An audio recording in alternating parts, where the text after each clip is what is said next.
Assalamualaikum warahmatullahi wabarakatuh.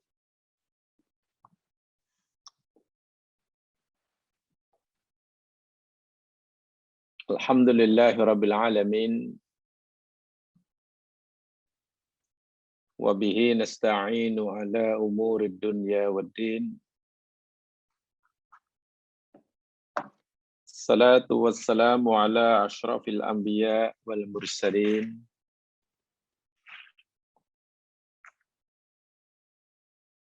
Nabiyina wa rasulina Muhammad wa ala alihi wa ashabihi ajma'in.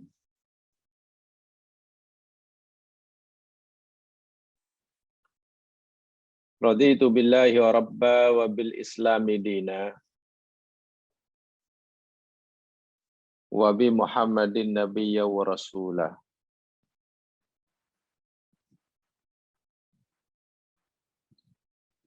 Ya Allah, kami ridha bahwa Engkau adalah Tuhan kami. Kami ridha Engkau ya Allah sebagai Tuhan.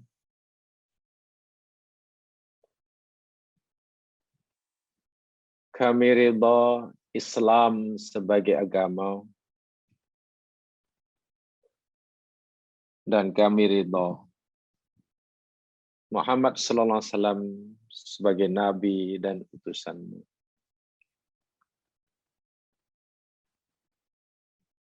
Allahumma salli ala Muhammad wa ala ali Muhammad.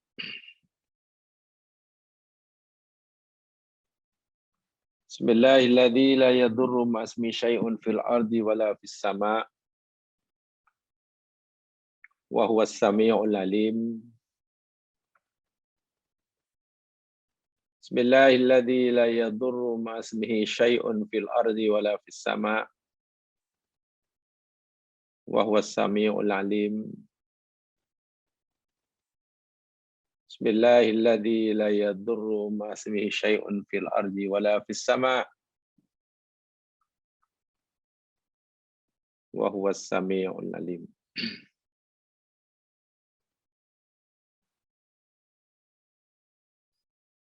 Muslimin muslimat yang dirahmati Allah sekalian,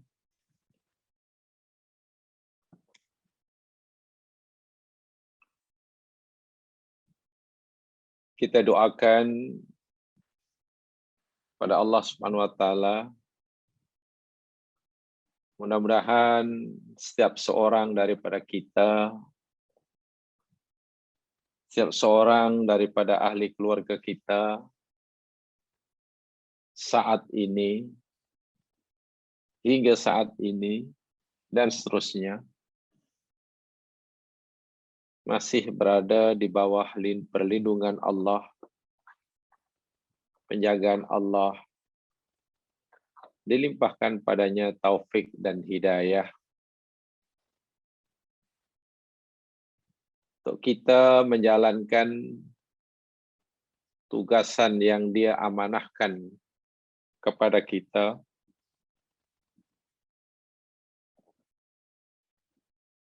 sebagai hambanya dan sebagai khalifahnya. Lebih daripada itu, semoga Allah Subhanahu wa taala juga memberikan kita kemudahan, seterusnya kesungguhan kepada kita untuk terus lebih mengenalinya dengan cara memperhatikan, memikirkan alam ciptaannya. Karena salah satu daripada cara yang paling berkesan dan ditunjukkan oleh Allah Subhanahu wa taala kepada kita Jika kita ingin mengenali Allah dengan sebenar-benar kenal, ma'rifatuhu, mengenalinya dengan sebenar kenal, salah satu caranya ialah Allah suruh kita sentiasa memikirkan, merenung akan alam ciptaannya. Karena di sanalah Allah menunjukkan kekuasaannya. Dalam alam ciptaannya lah Allah menunjukkan sifat-sifat kesempurnaannya, jauh daripada sifat-sifat kekurangan. Dan memang salah satu daripada tujuan alam diciptakan, semua sudah tahu dan ini kita ulang-ulang. Tujuan Allah menciptakan alam dan isinya secara umumnya ada dua. Pertama, ada tujuan akidiyah, ada tujuan yang berkaitan dengan akidah, supaya akidah, keimanan, ma'rifat seorang hamba kepada Tuhan penciptanya semakin kuat, semakin meningkat. Syaratnya, alam dan isinya difikirkan. Dicari makna yang ada di sebalik yang nampak. Kan begitu mana tafakur. Talabu ma wara'a syai'. Mencari sesuatu yang ada di belakang sesuatu.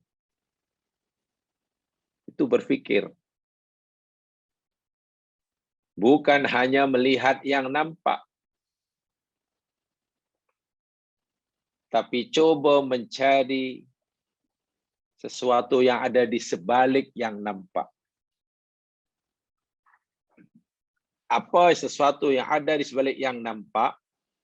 Itu tadi, kekuasaan Allah. Coba lihat dan temukan kuasa Allah di sebalik pokok kelapa yang kita lihat. Manisnya buah-buahan yang kita makan. Sejuknya air yang kita minum. Dan segala-galanya. Ini tujuan akidiyah. Sehingga apabila seseorang telah memperlakukan segala ciptaan Allah bahwa ianya ada gharad akidiyah, pasti orang itu akan menjadi hamba Allah yang tawadhu, yang tunduk. Karena apapun yang dilihat oleh matanya, apapun yang didengar oleh telinganya, apapun yang dirasa oleh lidahnya, yang dirasakan, yang ditemukan oleh hamba tadi hanya rasa kagum. Kagum, kagum, dan kagum. Sehingga tanpa dia sadari, keluar ucapan suci daripada mulutnya, Subhanallah. Allahu Akbar. Subhanallah. Allahu Akbar. La hawla wa la quwata illa billah. Alhamdulillah. Ucapan-ucapan ini sebenarnya kan ekspresi daripada rasa kagum. terhadap Allah yang mencipta alam yang dilihatnya. Dan itu tujuan akidah. Sehingga imannya makin bertambah. Sehingga tidak ada satu pun ciptaan Allah yang dia lihat, melainkan di sana ada rahmat Allah, ada keagungan Allah. Di mata orang yang sudah seperti ini, memperlakukan alam dan isinya, tidak ada yang tidak cantik, tidak ada yang tidak mengagumkan ciptaan Allah. Sehingga orang ini tak pernah mencela ciptaan Allah. Tak pernah mengatakan kenapa Allah cipta ini, tak cipta itu. Kenapa Allah buat ini seperti ini, kenapa tidak seperti itu. Sesuatu yang bagi orang lain mungkin tidak elok, mungkin tidak cantik, mungkin menyusahkan. Nyamuk difikir menyusahkannya. Penyakit mungkin menyusahkannya. Pokok yang ditanam dengan susah payah, tiba-tiba tidak berbuah, baginya sia-sia. Pokok buah yang dijaganya, diharapkan buahnya banyak, manis, lezat, sedap, rupa-rupanya busuk. Baginya busuk ke, manis ke, masam ke, semuanya hanya membuat dia makin kagum, makin kagum. Subhanallah, Allahu Akbar. Ini tujuan akidiyah. Dan memang itu tujuan utama. Masalahnya, sudahkah kita yang telah diberi peluang oleh Allah sekian tahun hidup di dunia hingga hari ini, dan Allah telah menyuruh kita mula daripada sebelum kita lahir, nanti bila kita hidup, lihatlah alam itu seperti itu. Kita telah melakukannya dan mendapatkannya. Itu soalannya.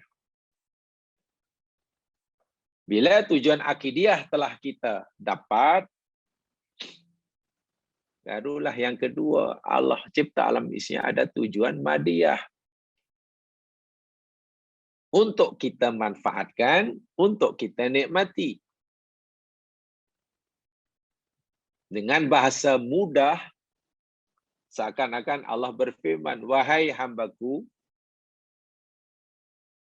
jikalah pokok buah-buahan yang aku tumbuhkan, aku hidupkan buat kamu ini, telah membuat imanmu makin kuat, keyakinanmu kepada aku makin kuat, rasa sifat kebesaranku semakin kuat kamu rasakan dalam hidupmu. Allah kata, sekarang aku persilakan dan aku izinkan buah-buah ini untuk kamu nikmati. Kan memang aku cipta untuk kamu. Sila makan yang boleh dimakan. Sila gunakan untuk itu. Sila manfaat. Allah tidak larang. Tapi ingat, memanfaatkan segala ciptaan Allah, dan kata ini tujuan madiyah ini nomor 2.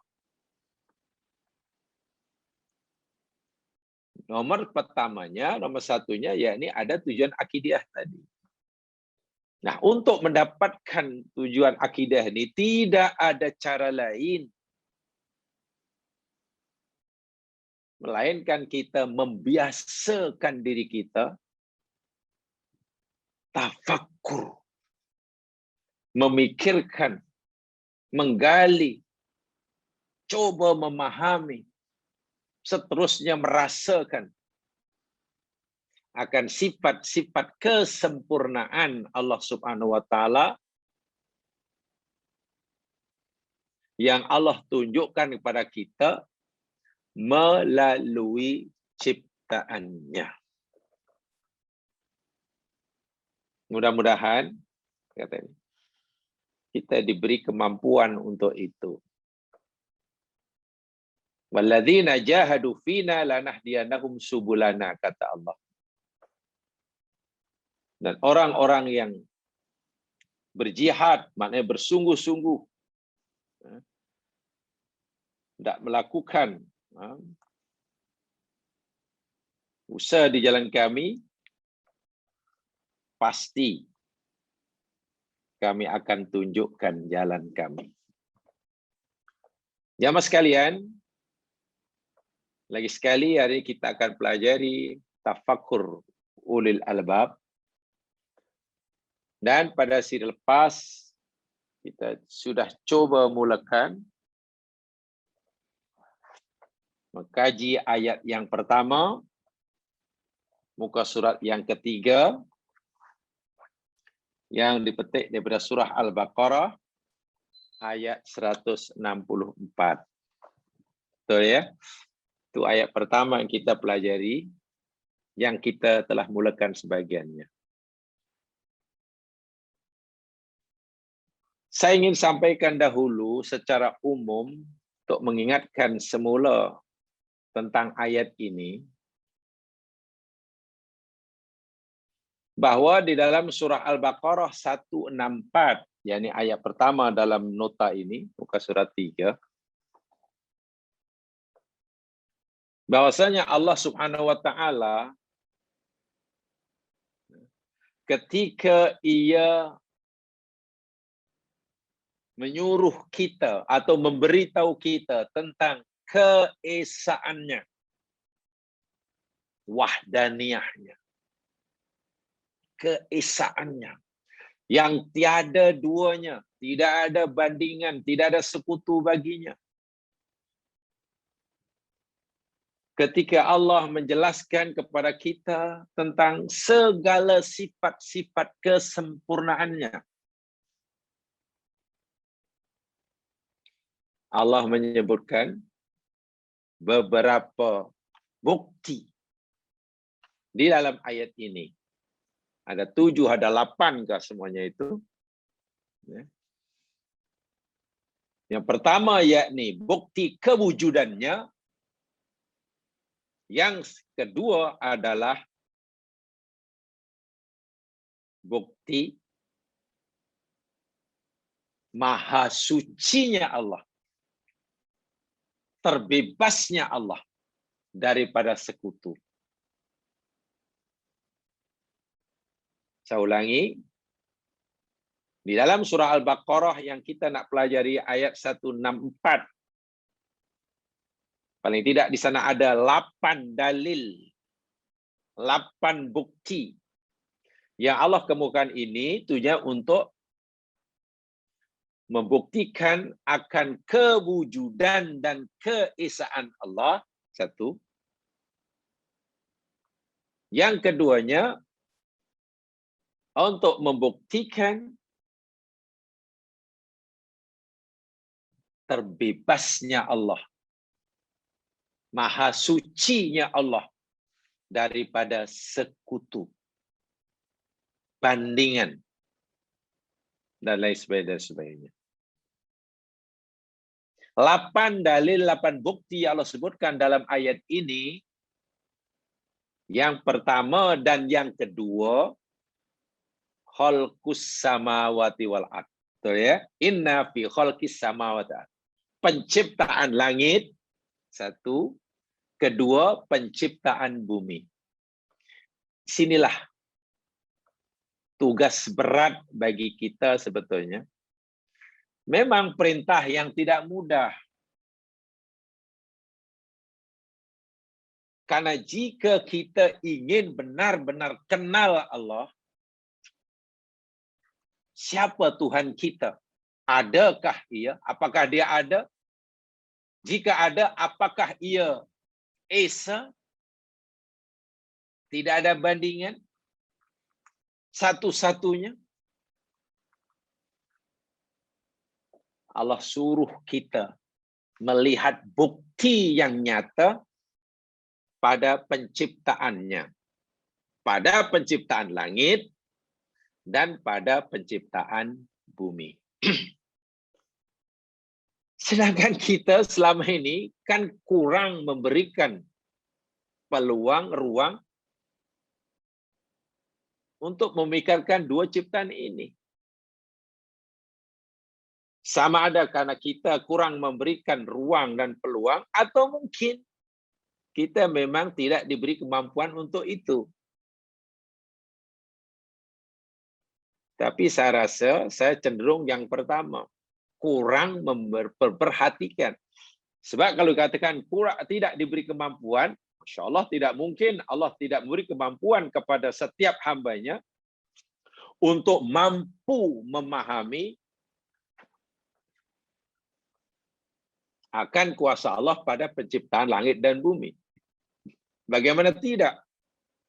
Bagaimana mungkin Allah menyuruh kita melakukan satu perbuatan yang kita tidak diberi kemampuan untuk melakukannya? Kan tidak mungkin. Secara pribadi, yang masalah saya tidak tahu pasti. Semenjak bila orang Islam boleh dikatakan kurang semangat. Saya tak kata hilang semangat, tapi kurang semangat. Ini apa yang disampaikan oleh guru saya dahulu. Kurang semangat untuk mempelajari ciptaan Allah.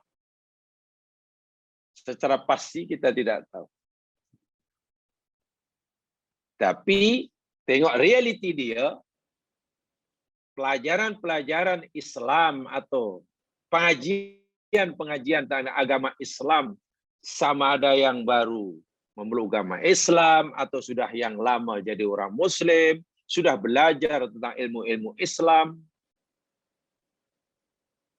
ilmu tentang ciptaan Allah, tafakur tentang ciptaan Allah ini terlepas pandang. Kan begitu realitinya sehingga hari ini. Di mana saja pengajian. Ya, kalau tidak sedang belajar masalah ibadah,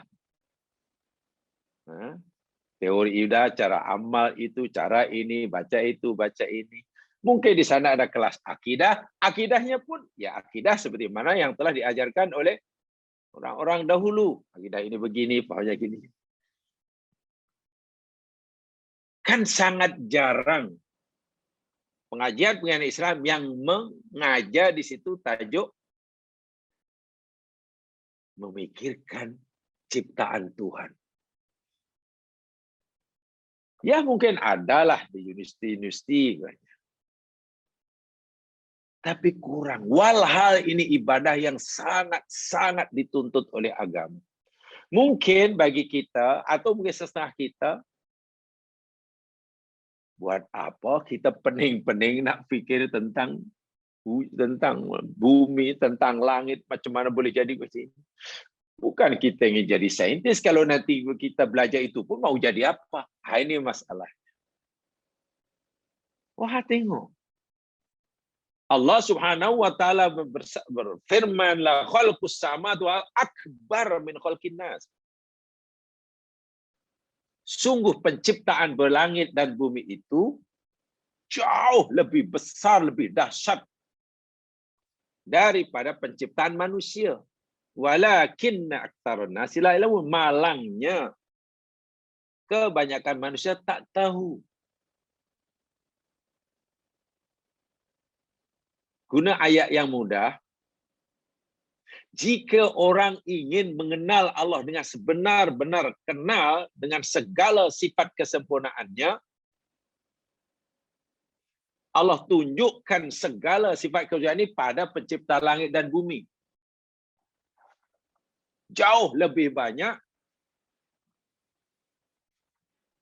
daripada sifat-sifat kesempurnaan Allah yang Allah tunjukkan pada penciptaan diri kita. Betul. Bukti kuasa Allah, sifat-sifat kesempurnaannya ada dalam penciptaan diri kita. Betul. Penciptaan diri kita ini sangat dahsyat, mengagumkan. Bagaimanalah makhluk yang asalnya pada tanah, makhluk yang asalnya pada mimma immahin, tiba-tiba boleh berjalan, boleh bercakap, boleh gaduh, boleh berbunuh, boleh jadi pemimpin, boleh jadi asalnya tanah. Memang mengagumkan. Tapi Allah kata, ada yang lebih mengagumkan. Apa dia mengagumkan? Bumi, langit, kata Allah. Jamaah sekalian, inilah yang pertama dan yang kedua. Ini panjang. Jamaah boleh cari sendiri. Kita menyampaikan ini. Yang pasti, dahulu mungkin ada yang masih ingat, ketika kita belajar tentang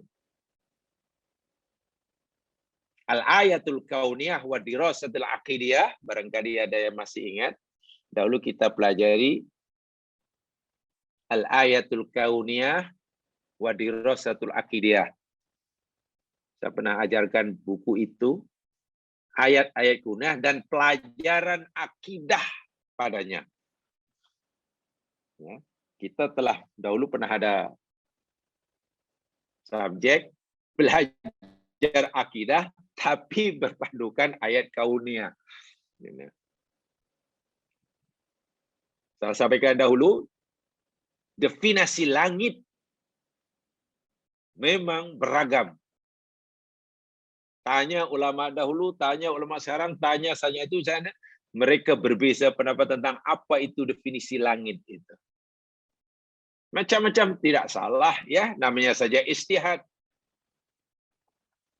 Tapi daripada sekian banyak definisi langit, ya, saya tertarik dengan pengertian langit yang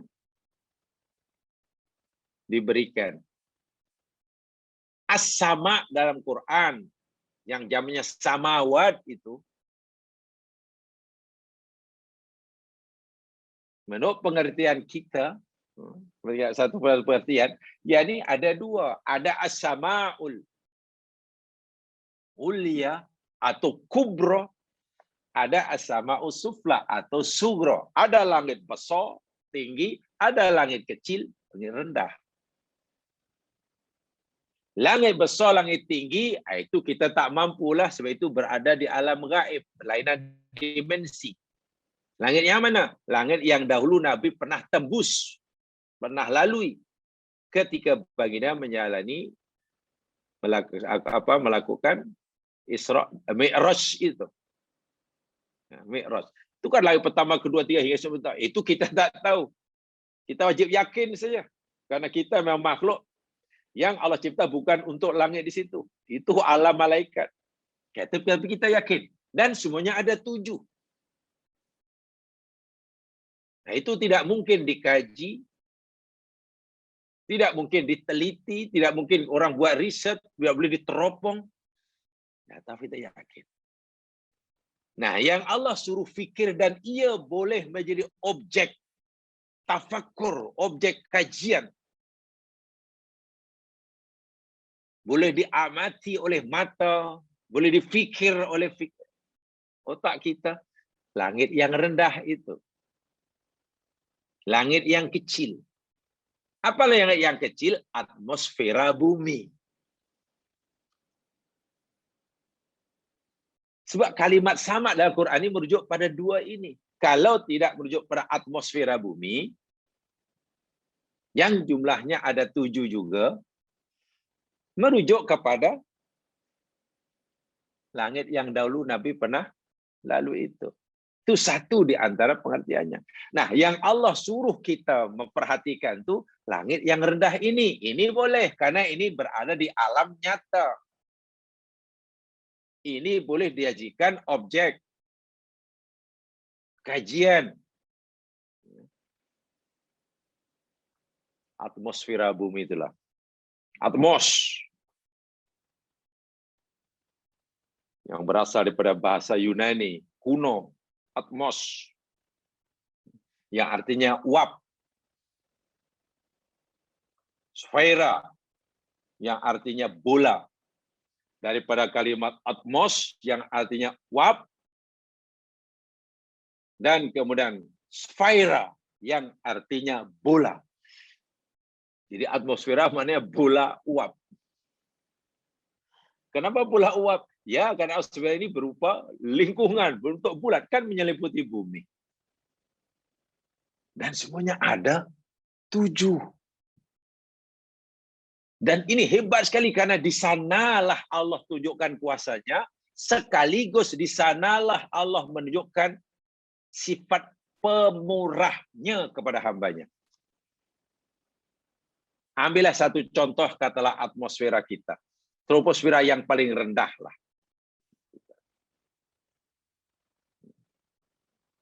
Dan atmosfera kita ini, jamaah sekalian, ya, 78% adalah nitrogen, 21% adalah oksigen, 1% adalah merupakan gas-gas yang lain. Bumi kita sentiasa diliputi oleh troposfera yang 20%-nya adalah oksigen. Gas yang sangat-sangat diperlukan oleh makhluk hidup. Peliknya, ketika bumi kita berpusing, langit kita yang troposfera yang 20% itu oksigen pun ikut pusing. Dan kadarnya sudah tetap 21%. Tak lebih, tak kurang. Bayangkan kalau kandungan oksigen ini menjadi 25%. Mati juga kita. Atau kurang, tiba-tiba menjadi 19%. Mati juga. Siapa yang menetapkan sentiasa 21%? Terdiri pada oksigen. 78% nitrogen. Bukankah itu pasti ada yang mengaturnya? Kita hanya mengucapkan subhanallah bila paham itu. Bayangkan diusik sikit saja, diubah sikit saja oleh Allah Subhanahu wa taala. Jadi Allah kata di dalam ayat ini, bila kamu mau berfikir menggunakan nikmat yang aku berikan pada kamu, akal pikiran, pasti kamu akan nampak betapa besar kuasaku terhadap semesta ini, dan betapa besar nikmatku buat kamu pada penciptaan langit dan bumi. Dah dua dah. Pikat bumi, Masya Allah. Dan langit, Masya Allah, fungsinya dalam Al-Quran banyak kali yang sekalian fungsi langit. Langit, Quran kata, wassama'a binaan. Langit itu sebagai bina. Binaan, bangunan. Ada yang mengatakan binaan itu makna saintifik, yakni bumbung. Ibarat rumah ada bumbung. Tentu fungsi bumbung menahan sesuatu. Pelindungan.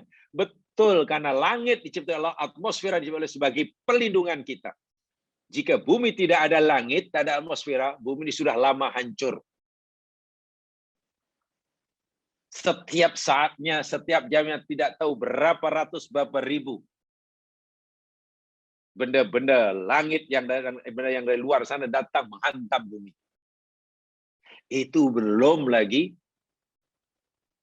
sinar yang berbahaya daripada ledakan nuklir yang ada di matahari umpamanya. Gelombang-gelombang elektromagnetik sangat bahaya. Langitlah yang menolaknya. Allah dengan bahasa yang sangat indah, fungsi besar langit buat kita, sekaligus ia bukti kekuasaannya dan bukti kemurahannya pada kita. Wassama'i dzatir raj'i. Dalam surah At-Tariq ayat 11. Demi langit, dzatir raj'i, Zat mempunyai roj'i. Roj'i biasa kalau tengok terjemahan, demi langit yang menurunkan hujan. Ya, tidak salah terjemahan itu, tapi kurang sempurna. Roj'un bukan hujan. Roj'un itu roja'a yarji'u, rujuk, kembali. Jadi salah satu fungsi langit yang besar, kata Allah Subhanahu wa taala, langit itu diciptai Allah dan punya fungsi roj'un, mengembalikan. Recycle. Apa yang datang daripada bumi naik ke atas oleh langit tertentu ditahan, kemudian dikembalikan ke bawah. Contohnya bab air naik ke atas, turun balik ke bumi jadi hujan. Suara saya yang sedang bercakap di jamaah sekalian. Suara saya ini kan bukan gelombang. Ya naik ke atas, tangkap oleh satelit, lalu diturunkan kepada jamaah sekalian. Jamaah boleh mendengar. Termasuk rupa saya. Itu kan karena, itu kan karena ada satelit. Betul, karena ada satelit. Tapi adakah satelit akan muncul jika tidak ada atmosfera bumi? Kita boleh mendengar suara orang melalui penyiaran radio, kita boleh tengok muka orang melalui TV, kita boleh call kawan yang ada jauh di sana. Bagaimana dia boleh begitu? Sekelip mata. Itu dhatur roj'i. Itulah fungsi langit. Apa-apa yang datang daripada bawah, naik ke atas, kemudian diantar ke bawah balik. Apa-apa yang datang dari luar sana ke bumi, karena ia sangat bahaya, oleh langit ditolak lagi ke atas. Itu namanya roj'un. Setiap langit punya fungsi yang tersendiri. Dhatir roj'i. Ozonosfera contoh. Ya menolak ke atas. Mana yang datang daripada luar bumi? UV umpamanya. Tidak boleh sampai ke bumi. Kalau sampai bumi nanti susah kita. Kehidupan terjejas. Maka ozonosfera. Oh, ini kerja aku. Kamu UV tidak boleh mencecah, mengena bumi. Karena di sana ada makhluk hidup nama manusia. Aku diperintah oleh Allah untuk tolak kamu. Tolak ke atas. Anda bayangkan jika bumi kita tidak ada langit yang bernama ozonosfera. Mampu kita membayangkan kuasa Allah yang ada pada langit ciptaannya, dalam hal ini atmosfera lah. Mampu kita bayangkan betapa besarnya rahmat Allah kepada kita. Itu belum yang Allah sebut was-sama'i dzatil buruj. Allahu Akbar. Itu belum langit yang Allah nyatakan dzatil buruj, yang mempunyai galaksi. Bila sebut was-sama'i dzatil buruj, langit yang mempunyai galaksi, dan galaksi jumlahnya berbilion, maknanya sejauh mana bintang yang dapat kita lihat daripada bumi, ia masih berada di bawah langit pertama. Mampu kita membayangkan betapa dahsyatnya. Seberapa jauh bintang yang boleh kita kesan dari bumi, ia masih berada di bawah langit pertama. Kenapa begitu? Sebab Quran yang cerita. Walaqad zayyana sama'ad dunya bimasabih. Sesungguhnya kami yang telah menghiasi langit dunia. Langit dunia mana langit yang pertama, langit yang rendah. Dengan misbah, masabih. Masabih itu benda yang mengeluarkan cahaya sendiri. Ya, katakanlah macam matahari. Bintang dipanggil. Bermakna sejauh mana pun bintang yang dapat kita kesan daripada bumi, ia masih berada di bawah langit pertama. Karena yang ada bintang, yang dibilang hanya langit pertama. Kedua, ketiga tidak ada. Langit keempat, kelima yang Nabi Daud begitu, bintang tidak ada lagi. Kalau langit pertama pun sebesar itu, di mana langit kedua, ketiga? Kalau kita mengkagumi ciptaannya, bagaimana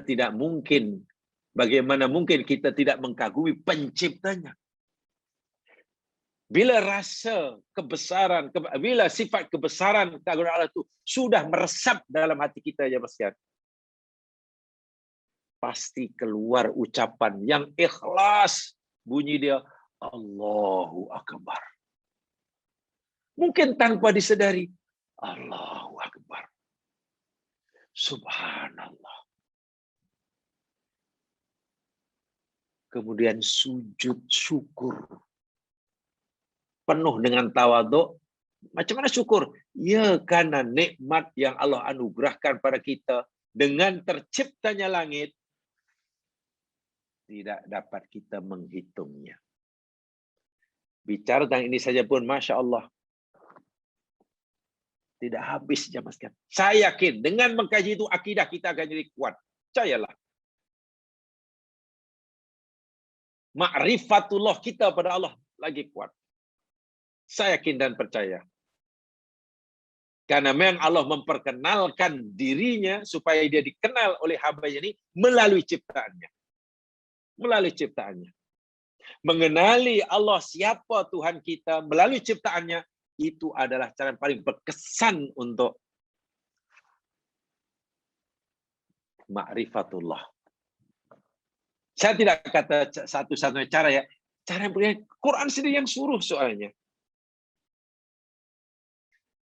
Dan di sana pasti perdebatannya makin mengasyikkan.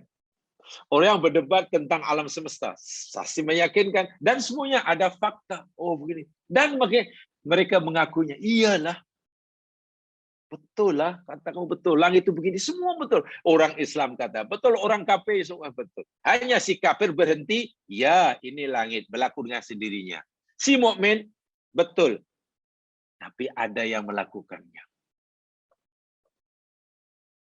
Langit dan bumi.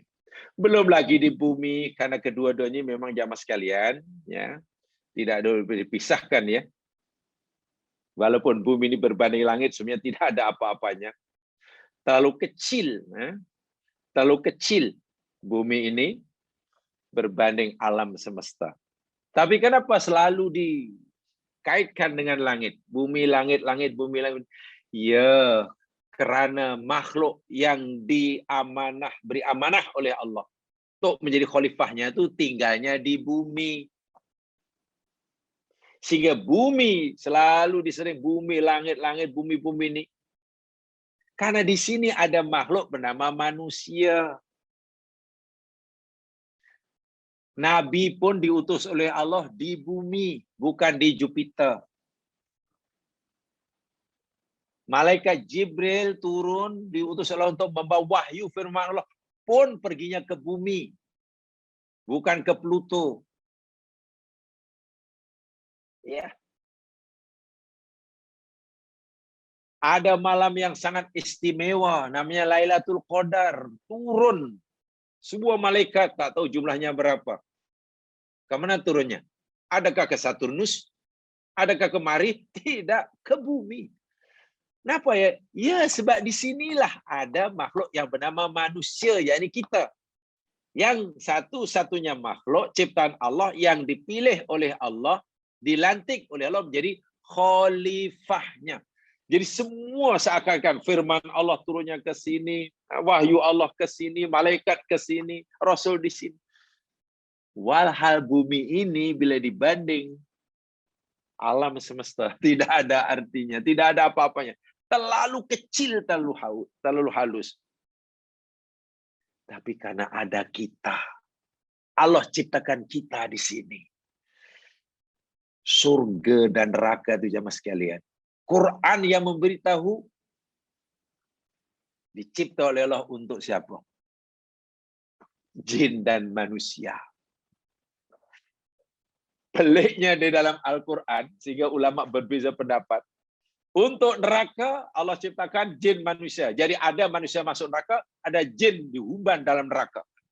Tapi untuk ke surga, tak ada ayat yang tegas dan jelas dihuni oleh jin. Tidak ada. Sehingga ulama berbeza pendapat. Jin yang muslim itu di akhirat, di surga atau neraka, itu ulama berbeza pendapat. Tak apalah, itu pembicaraan ulama. Pembicaraan kita bukan itu. Bukan cita jin nanti ada di surga atau tidak. Jin yang baik maksudnya.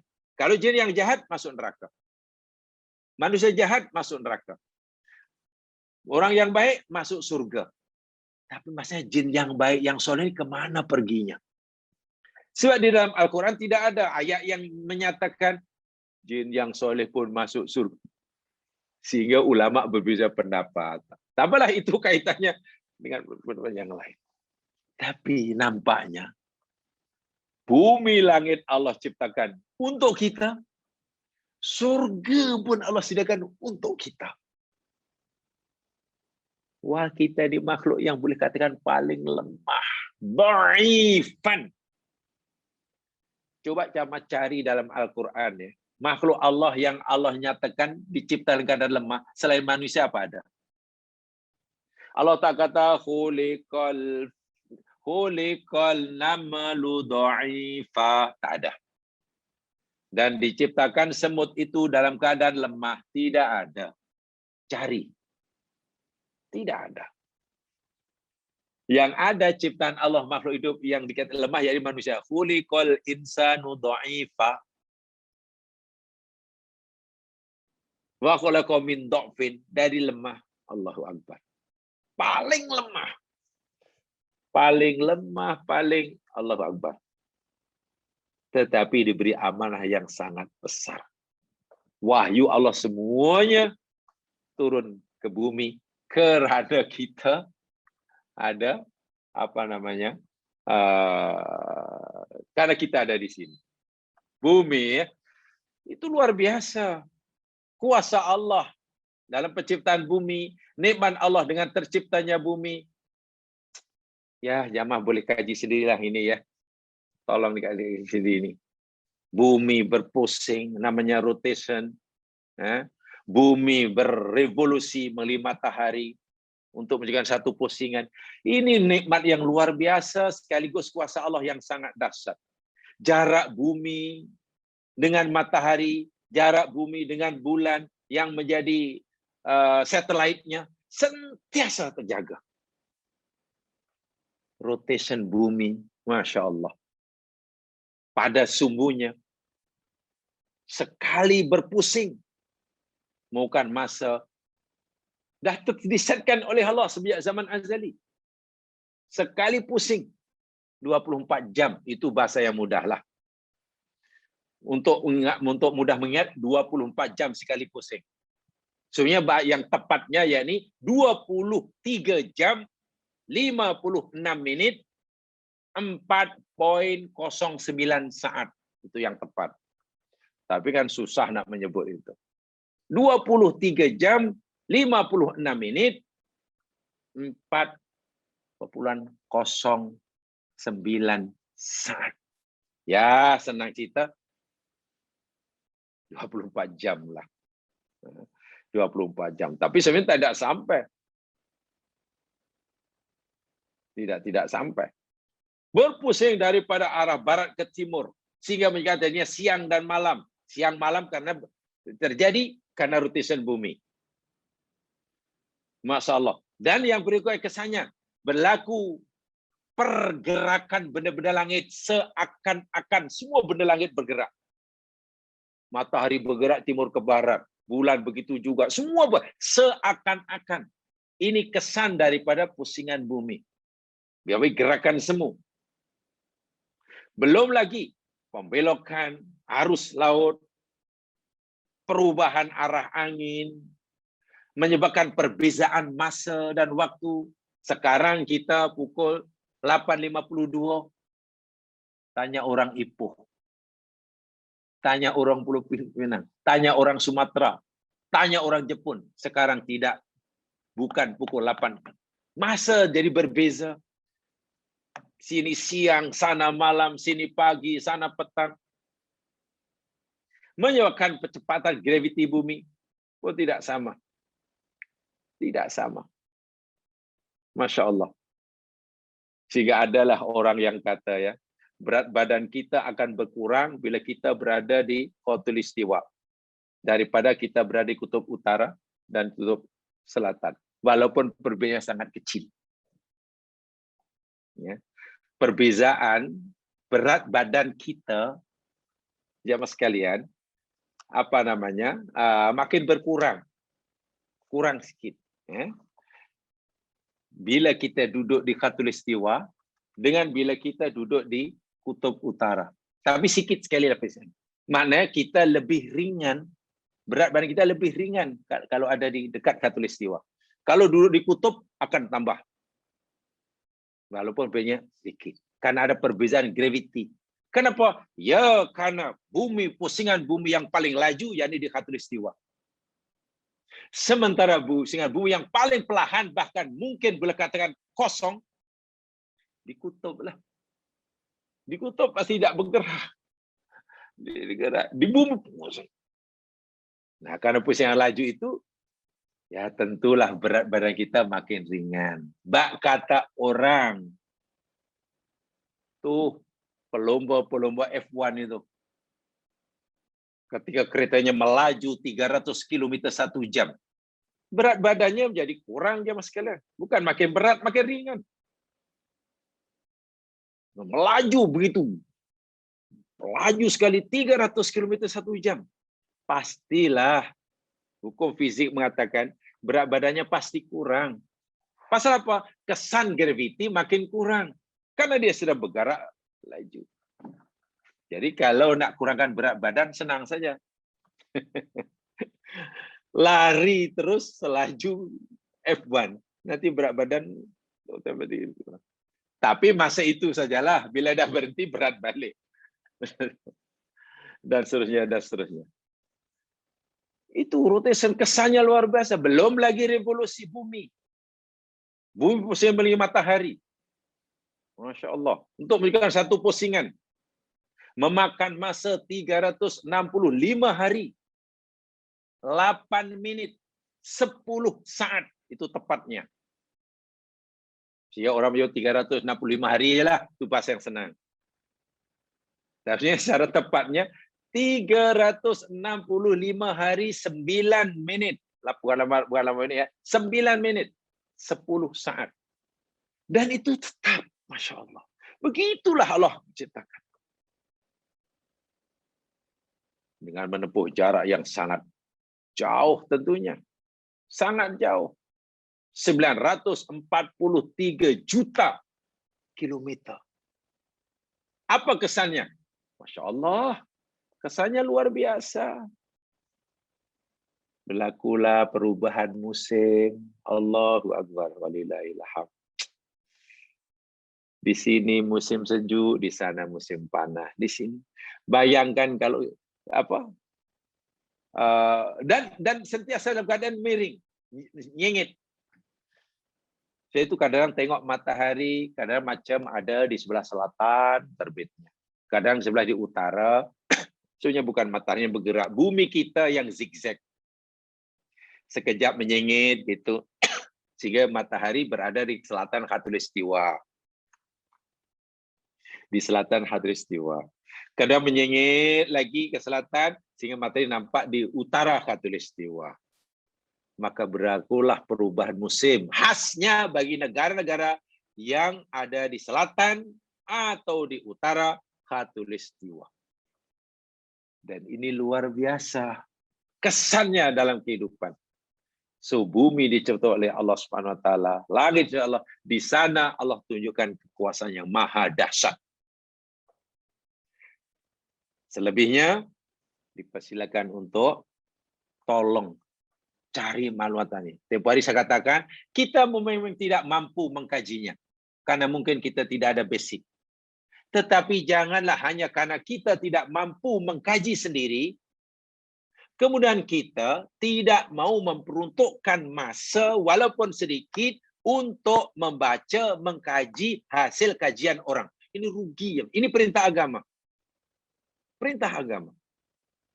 Kalau kita membaca hadis, belajar hadis itu adalah perintah agama. Betul. Membaca Quran itu perintah agama. Betul. Mengkaji, membaca hasil kajian orang tentang perintah Quran. Bukankah itu ibadah? Allah suruh fikirkan alam dan isinya. Itu kan perintah Allah. Kita tak mampu melakukannya. Ada orang lain yang mampu melakukannya. Hasil kajiannya telah dibukukan. Telah dibukukan. Kalaulah orang yang melakukan perintah ini katalah orang Islam, bukankah ia mengamalkan Al-Quran? Sebab Quran yang suruh kan? Quran yang suruh kita mengkajinya. Kalaulah yang melakukan kajian itu orang Islam, ia lakukan ibadah sebagaimana dia melakukan solat. Solat, dia solat. Kenapa? Allah suruh, dapat pahala. Dia pergi haji. Pasal apa? Allah suruh, maka dapat pahala. Karena melakukan suruhan Allah. Dia berbakti pada orang tuanya. Kenapa? Allah suruh, dapat pahala. Allah suruh dia mengkaji unta, lalu dia mengkaji unta, maka dapat pahala. Allah suruh kaji bumi dan langit, lalu dia melakukannya, dapat pahala. Jadi jangan kita fikir ibadah itu hanya baca Al-Quran, mengkaji hadis. Bukan, itu memang ibadah. Nah, orang-orang yang telah berjaya mengkaji itu memang berpahala besar. Kalau orang Islam lah. Masalahnya kan tidak semua orang Islam punya kemampuan. Contohnya kita. Karena kita tidak termasuk yang diberi kemampuan atau tidak memberikan perhatian lebih daripada kecil lagi. Ya, janganlah. Kita banyak alasan untuk kita membaca, mengkaji hasil kajian orang. Paling tidak itu. Sebab dengan itu kita nanti akan, oh Masya Allah, kagum sungguhlah. Begini rupa-rupanya ya bumi dalam kita. Begini rupa-rupanya sebab bumi berpusing. Begini rupanya sebab bumi ini sentiasa menjaga jarak antara dirinya dengan matahari. 149 poin sekian juta kilometer. Senang cerita 150 juta kilometer. Jarak bumi matahari. Allah yang menentukan. Allah yang suruh fikir. Kenapa? Seakan-akan, wahai manusia, kamu tak pernah fikir, kenapa aku tempatkan bumi tempat kamu tinggal? Jaraknya dengan matahari, sumber cahaya panas yang paling dahsyat di solar system kamu 150 juta kilometer. Kenapa aku tak letakkan 130 juta ke atau 200 juta ke? Wow, itu luar biasa ya Mas sekalian tuh nikmatnya. Kalau bumi katalah kurang, jaraknya katalah tiba kurang dari 150 juta, tinggal 140 juta. Makna makin dekat lah. Makin dekat. Terbakar kita. Terbakar kita. Kita tak boleh hidup lagi. Atau bumi tiba-tiba jauh. Oleh Allah tempatkan jauh. Daripada matahari. Tidak lagi 150 juta. Tapi sudah menjadi 170 juta. 200 juta kilometer dari matahari. Apa yang berlaku? Bumi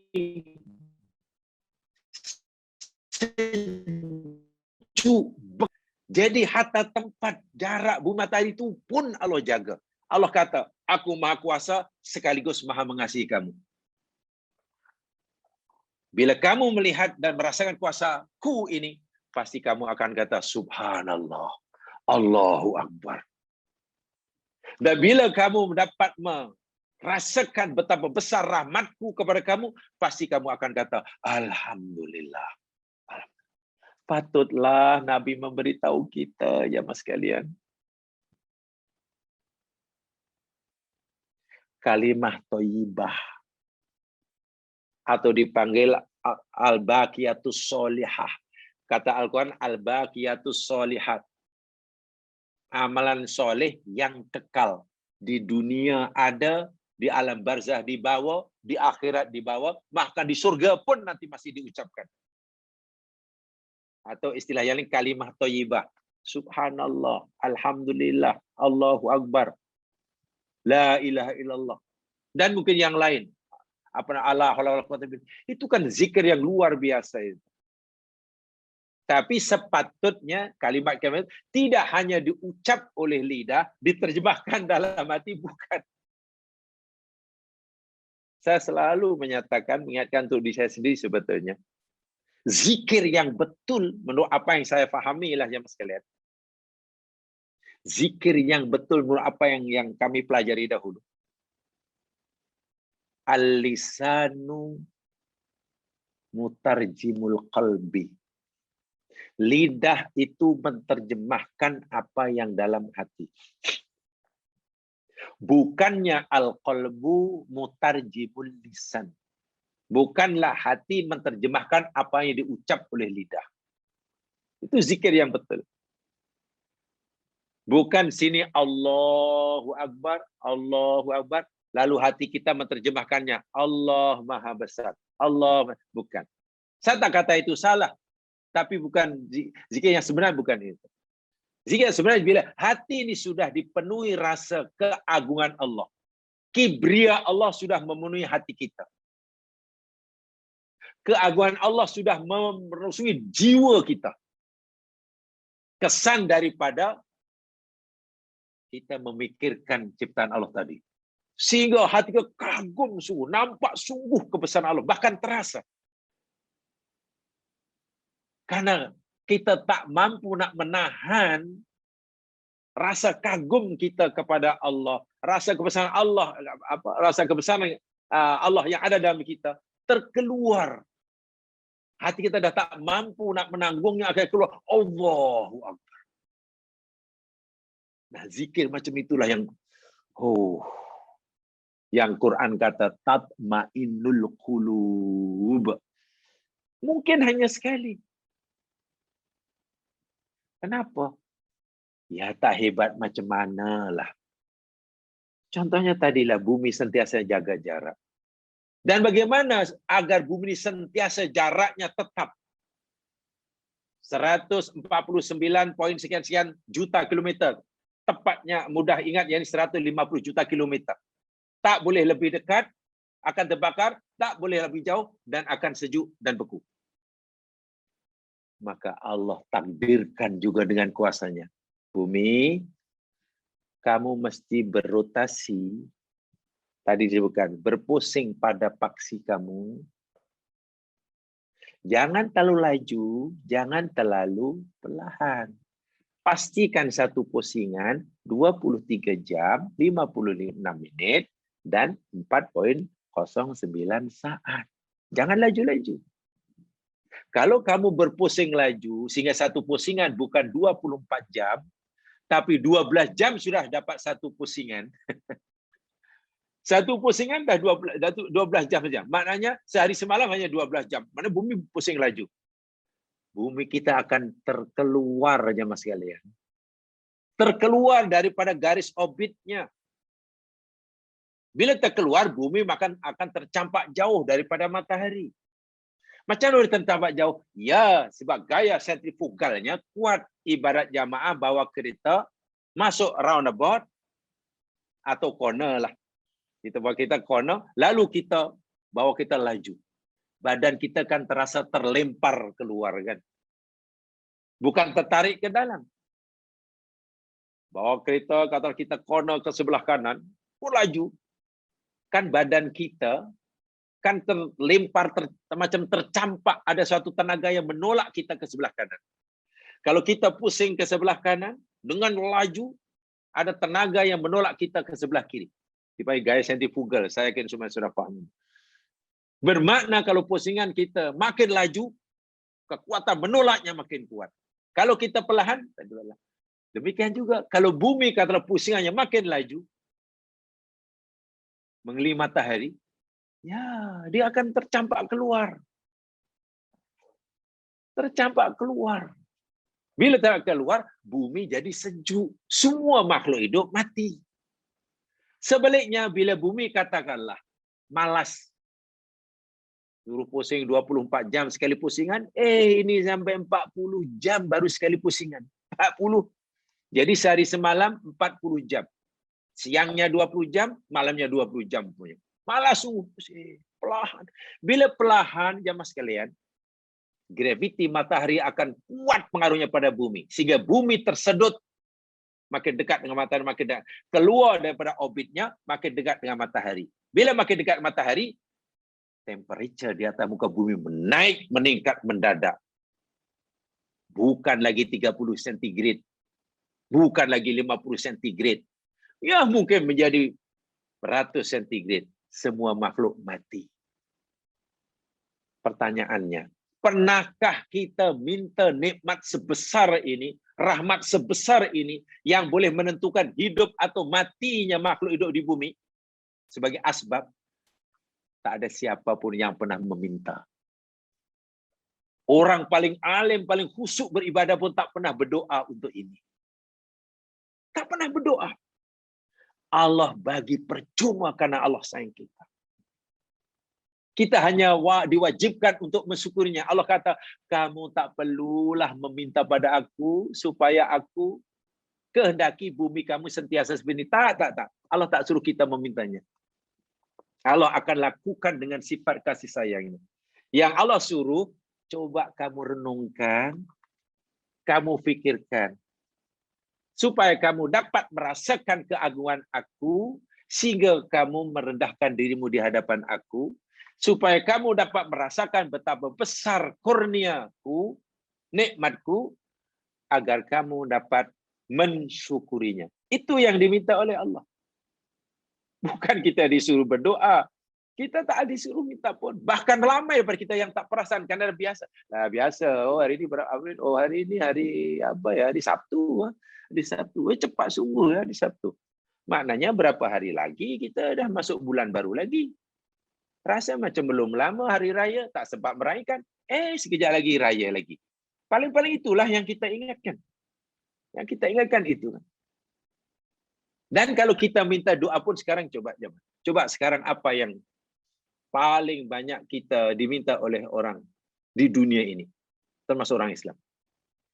Kan agar COVID dihilangkan segera kan. Itu termasuk yang paling sering. Tidak salah. Memang tidak salah. Yang itu Allah, yaitu kamu boleh minta pada aku. Dan kamu perlu minta. Tapi tentang susunan tata surya, kelajuan bumi berotasi, kelajuan bumi berevolusi, jarak bumi dengan bintang lain, dengan bulan, dan kamu tak payah mintalah. Aku sendiri akan memastikan. Ini nikmat, sedangkan ini nikmat yang besar, yang kamu tidak mungkin hidup tanpanya. Masya Allah. Kita ya hanya tak tahulah macam mana kita nak. Kalau kita renung gitu di hadapan Allah seorang diri itu. Nikmat Allah yang sangat besar, yang dari segi sunatullah kita tidak mungkin hidup tanpa dia. Allah bagi secara percuma, tanpa campur tangan kita. Walhal kalau tidak kerana itu, menurut sunatullah mati. Kalau bumi tidak berotasi seperti itu, tidak berevolusi seperti itu, tidak menjaga jarak dengan mati sejauh itu, mati kita. Allah bagi percuma tanpa minta. Ya, yang kita disuruh minta, yang kita rajin minta, nikmat-nikmat yang kecil. Nikmat kecil maksudnya yakni nikmat yang jika sekiranya kita tidak mendapatkannya pun, kita masih boleh hidup. Itulah. Itu namanya nikmat kecil. Apa nikmat kecil? Kendaraan. Itu kan nikmat kecil ya mas sekalian. Tempat tinggal. Itu nikmat kecil. Ya, simpanan. Itu nikmat kecil. Orang boleh hidup tanpa kendaraan, tok nenek moyang kita tanpa kendaraan. Sebab itu orang mukmin tidak boleh tiba-tiba merasa kecewa, menyesal, sedih seakan-akan Allah tidak adil, hanya dia tidak mendapatkan nikmat yang kecil. Kenapa tidak melihat nikmat yang besar? Jika orang sentiasa ingat kepada nikmat-nikmat yang besar yang Allah berikan secara percuma, sakit. Tidak ada orang yang tidak bersyukur. Tidak ada orang yang tidak sujud. Tidak ada orang yang tidak memuji Allah. Syaratnya pikirannya sentiasa tentu pada nikmat-nikmat yang besar. Untuk selalu ingat nikmat yang besar, tafakur. Tafakur. Tapi karena benda itu sudah ada, saya take for granted lah. Ada, tak apalah esok maknanya hari Ahad, mana masih ada lagi, bulan depan, mana bulan ini ada. Seakan-akan tak ada apa. Oksigen sentiasa cukup. Seakan ya memang begitulah. Walhal itu betul-betul rahmat Allah yang sangat besar itu ya, yang sangat besar. Baik, ya. Itu tanda kewujudan Allah, tanda keesaannya, tanda bahwa Allah ini tidak ada sekutu. Satu, diciptakannya langit, dua, diciptakan bumi. Ini jamaah boleh cari sendiri keterangannya betapa dahsyatnya ciptaan langit dan bumi, betapa besar kurnia Allah kepada kita dengan adanya langit dan bumi. Tolong baca buku rujukan, sudah sangat banyak. Yang belum baca tolong baca, yang belum minat tolong ditimbulkan minat ini, yang sudah minat tolong ditingkatkan lagi minat membaca hasil kajian orang. Nak mengkaji minta maaf mungkinlah saya tidak memperkecil, mungkin kita sudah tidak mampu, sudah lepas atau kurang mampu. Jadi jalan yang mudah ambil shortcut sajalah. Tolong peruntukkan masa untuk mengkaji hasil kajian orang tentangnya. Insya Allah manfaatnya sangat besar. Itu termasuk perintah Al-Quran. Itu termasuk perintah agama. Ini bukan ilmu dunia.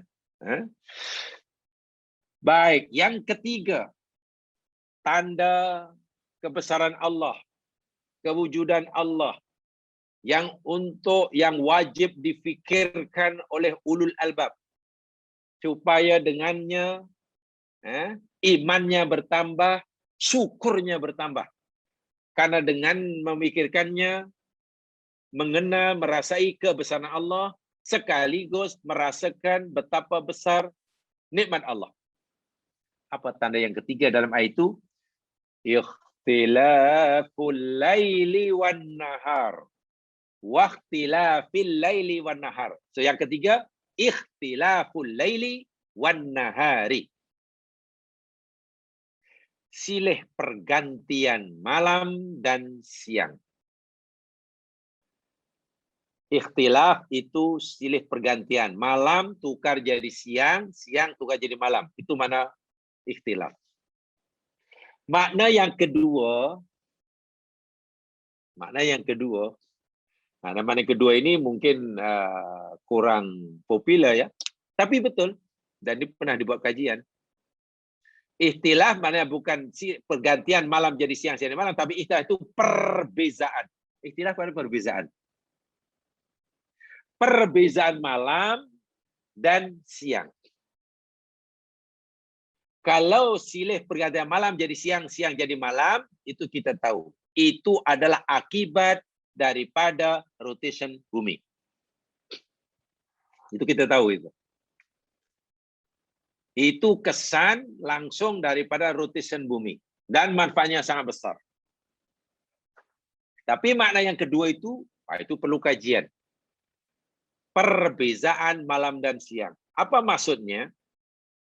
Ya mas sekalian, dalam tafsir saintifik, saya pernah cerita dahulu, ya, ada beberapa sarjana muslim yang punya background ilmu masing-masing, khasnya ilmu tentang kauniyah, berganding bahu dengan sarjana-sarjana Islam yang punya background ilmu agama yang kuat, ya, bersatu tenaga, ya, mentafsirkan ayat-ayat Al-Quran dari berbagai aspek dan sudutnya. Contoh, kalau punya ayat itu ayat kauniyah, ya tentunya lah orang-orang yang punya background ilmu sains diberikan ruang lebih untuk mentafsirkannya. Sebab orang-orang yang punya background agama tentu biasanya kurang menguasai ilmu tentang alam, kan? Kan dalam masa belajar agama kurang diajarkan. Jadi mereka ini bersatu tenaga, saling melengkapi. Saling melengkapi. Itu ada, akhirnya walaupun belum lengkap itu. Saya pernah membaca sebagiannya. Itu ada sarjana Islam di Bandung, Indonesia, ada itu. Di Bandung banyak saintis-saintis muslim. dan banyak tenaga yang memberikan sumbang, yakni saintis-saintis daripada ITB Bandung, Institut Teknologi Bandung. Baik, satu di antara yang pernah kajian, malam dan siang ini ada perbezaan. Betul lah. Kita kata, yalah siang terang, malam gelap. Itu kata kita, okey, tak salah. Siang panas, malam sejuk. Mungkin, tapi tak juga. Tak juga. Tapi secara saintifik, malam dan siang ini mempunyai kesan yang berbeza terhadap kehidupan di muka bumi. Bagaimana keadaan pokok kan termasuk makhluk hidup. Bagaimana keadaan tubuh badan hayawan binatang, ayam ke lembu ke tikus ke ulau ke rimau ke. Bagaimana keadaan tubuh badan kita, itu tidak sama pada waktu malam dan waktu siang. Saya yakin Jamal lebih tahu daripada saya, kenapa orang mudah mengantuk malam hari. Sebenarnya bukan pada malam hari ya, lebih tepatnya kenapa manusia itu mudah mengantuk bila gelap dan susah tidur bila terang. Ya, karena kesan siang dan kesan malam itu berbeza. Malam gelap itu punya kesan yang berbeza kepada alam. Dengan kesan siang yang terang kepada alam. Sehingga pokok tak sama. Malam dan siang kadang tidak sama. Ayam tidak sama.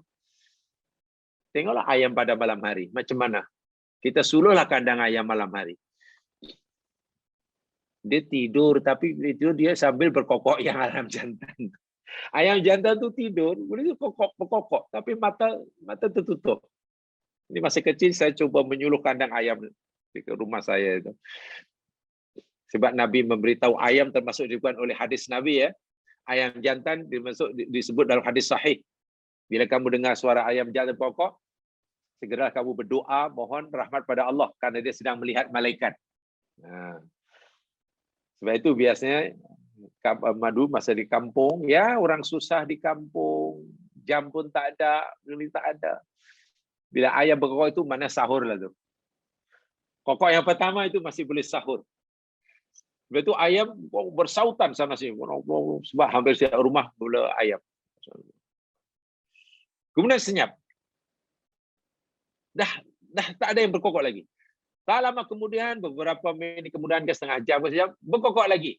Itu masuk waktu apa namanya? Subuh. Dah tak boleh sahur dah. Dah tak boleh sahur. Masa berkokok itu, matanya terpejam sekarang. Masa terpejam. Lain. Badan kita demikian juga. Jangan masih ingat ketika berlaku gerhana matahari total? Yang lepas itu tak total di Malaysia tidak termasuk yang dilalui. Dulu pernah tahun berapa tu di China kan? Kawasan China itu termasuk laluan tempat itu akan dilalui oleh matahari semasa gerhana total. Tanya kawan-kawan kita yang pergi China waktu itu, Malaysia mengantar juga buat kajian. Dia bukan hanya nak melihat gerhana matahari yang tak nampak sama sekali siang hari itu. Dia nak buat kajian apa kesan matahari, gerhana matahari itu kepada makhluk hidup. Binatang.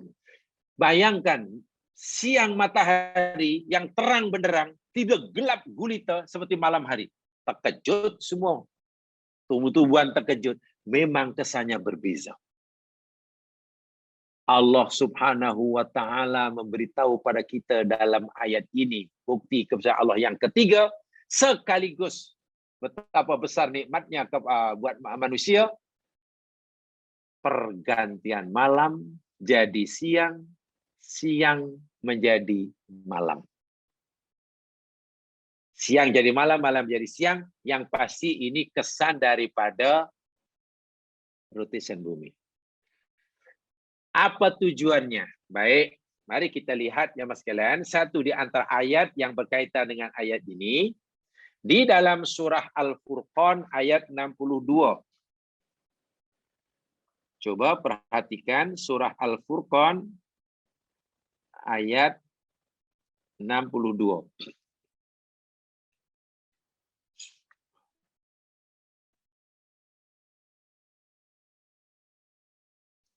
A'udzu billahi minasy syaithanir rajim. Wa huwallazi ja'ala al-laila wan-nahara khilfah. Wa huwallazi ja'ala al-laila wan-nahara khilfatan liman arada ayyadzakkara aw arada syukura. Allahu akbar walillahil hamd.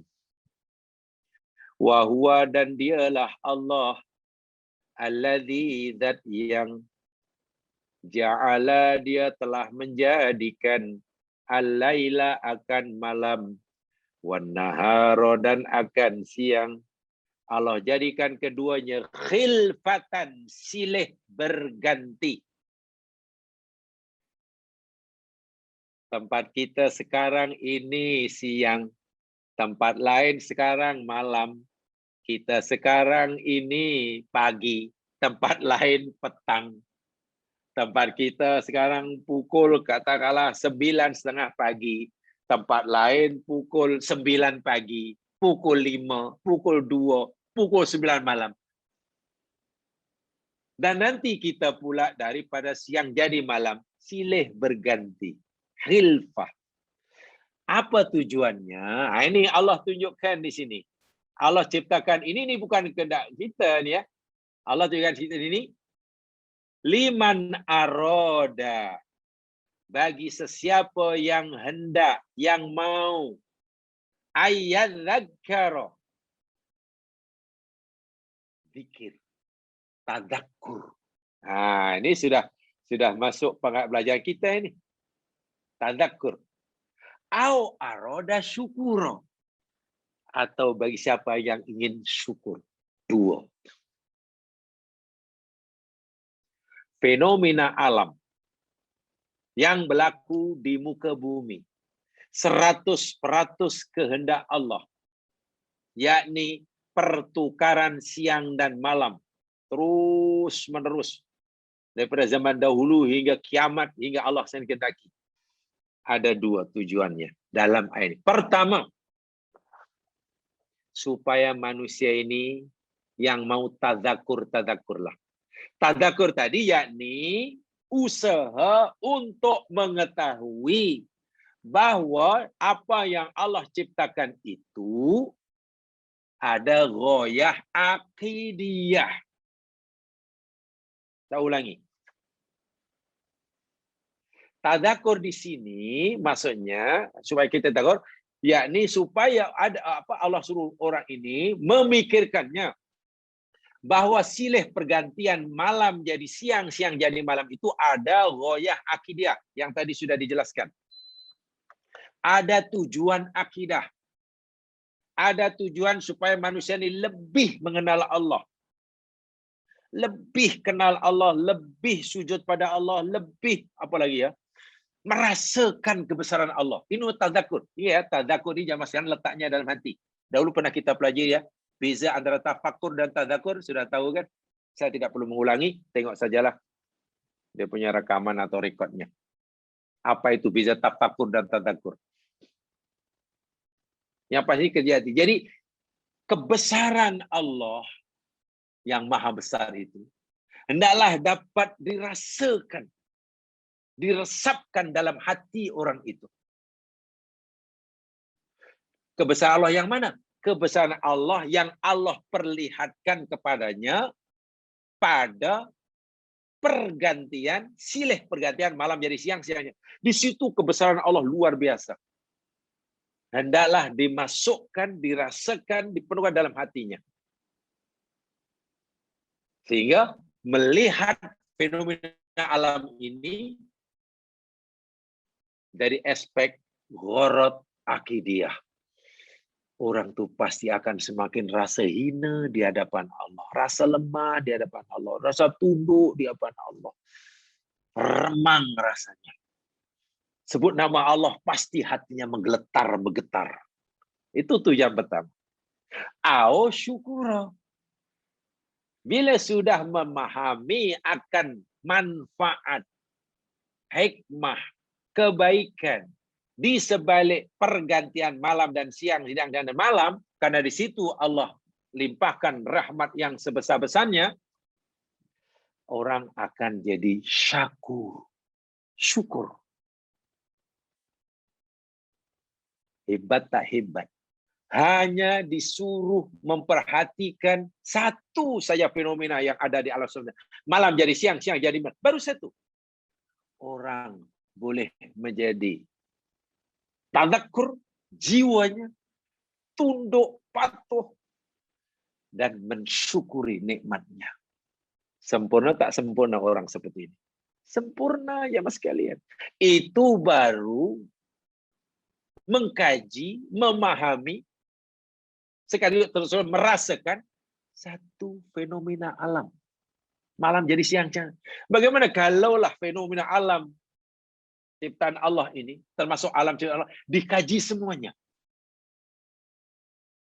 Betapa kuat imannya nanti. Betapa besar rasa kagumnya kepada Allah, kebesaran Allah yang ada dalam hatinya. Tidakkah akan bergetar jiwanya setiap kali mendengar kalimat Allah atau melihat ciptaan Tuhan yang dasar? Bergetar. Ingat, berkali-kali kita telah sampaikan. Dan nanti akan sampai ayat itu juga. Sepanjang malam, semalaman, mulai daripada sholat malam hingga subuh, Nabi tak henti-henti menangis. Setelah ditanya oleh Bilal bin Rabah, bagaimana aku tidak menangis? Malam tadi aku dapat wahyu. Lalu siapa yang celaka yang membacanya tapi tidak mau merenungkannya? Wahyu itu yakni akhir surah Al Imran, ayat ke-190 dan 191 itu. Isinya apa? Cerita tentang kebesaran ciptaan Allah.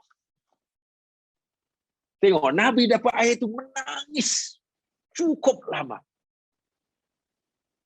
Bilal mula-mula meneka-neka lah. Jangan-jangan Nabi baru dapat wahyu tentang siksa agaknya, sehingga Nabi menangis. Jangan-jangan Jibril baru sampaikan wahyu berkaitan dengan neraka agamanya. Atau barang-jangan wahyu yang disampaikan Nabi, teguran Allah pada Nabi karena buat salah, sehingga Nabi menangis. Rupanya lah isinya tentang penciptaan langit dan bumi, pergantian siang dan malam. Bagaimana ayat yang mungkin menurut kebanyakan umat Nabi ayat biasa aja. Inna fi khalqis samawati wal ardi wa ikhtilafil laili wan nahari la ayatin li ulil albab. Ayat itu kan biasa. Menurut kebanyakan kita ayat ini biasa. Inna fi khalqis samawati wal ardi wa ikhtilafil laili wan nahari wal fulki. Biasa ya ini alat cerita. Tapi Nabi dengan ayat yang seperti ini, Nabi menangis berjam-jam jemaah sekalian.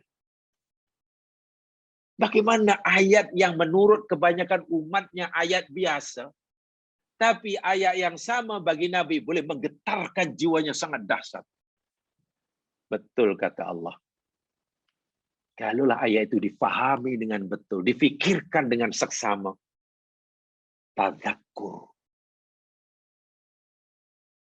Tadzakur itu akhirnya tadilah jiwa bergetar dan menjadi orang paling bersyukur, sehingga Nabi menyatakan, afala akuna abdan syakura. Ya Rasul, kenapalah engkau ibadah begitu rajin sangat, solat malam, bahkan bukannya solat, bukan fardu, solat malam itu kan sunat saja Rasul. Kenapalah engkau lakukan begitu sekali?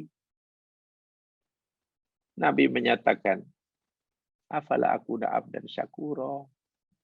Bukankah aku belum menjadi hamba Allah yang bersyukur? Masya Allah. Nabi belum puas, merasa belum sempurna syukurnya.